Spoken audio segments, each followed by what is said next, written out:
Isa akong alien. Pag galing ibang planeta, tawag sa amin alien. Alien? Wow! Kaano mo si Benten? Benten? Oh, yung bata ngayon na may G-Shock na pag pinindot niya, magiging alien siya. Di mo pinapanood yun? Hindi. Meron dati yun sa Cartoon Network. Kaso wala kaming cable, kaya sa TV5 ako nanonood. Yun yung panguling cartoons na pinapalabas eh. Paborito namin yun ni Jonathan, tapos idol ko doon si Lolo Max. Tapos crush naman ni Jonathan si Gwen at si Four Arms. Hey, panoorin mo yun, pre, maganda. Hey, anong lahi mo na ulit? Hayop na yan. Alien nga ako. Gets.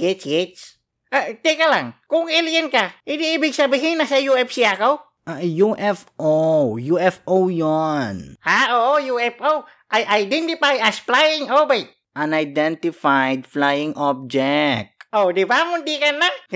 Ano nga pala ginagawa ko dito, pre? Ayun, buti na tanong mo. Kami ay isang napakatalinong uri ng nilalang na galing sa planetang Nickbor. Nickbor?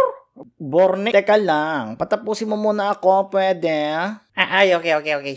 Sorry. Matagal na namin kayo minamasdan mula dito sa kalawakan ng di nyo nalalaman. Pinag-aaralan kung gaano nakatalino ang mga tao sa mundo nyo at kung nag-e-evolve ba yung mga utak ninyo. Teka lang, kung gusto nyo pala kami pag-aralan, bakit di kayo mag-enroll sa mga school namin? Ganon, madami kang matututunan doon, pre.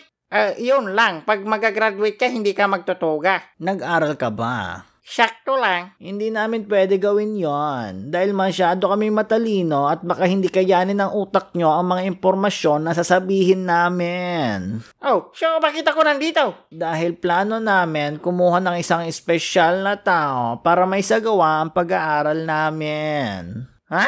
Special ako? Ang dami kong sinabi, yun lang yung narinig niya. Oo naman. Ikaw ang patunay kung ang mga tao sa mundo ninyo ay tumatalino ba ng tumatalino. Ha! Ang swerte nyo naman! Hindi kayo nagkamali, pre!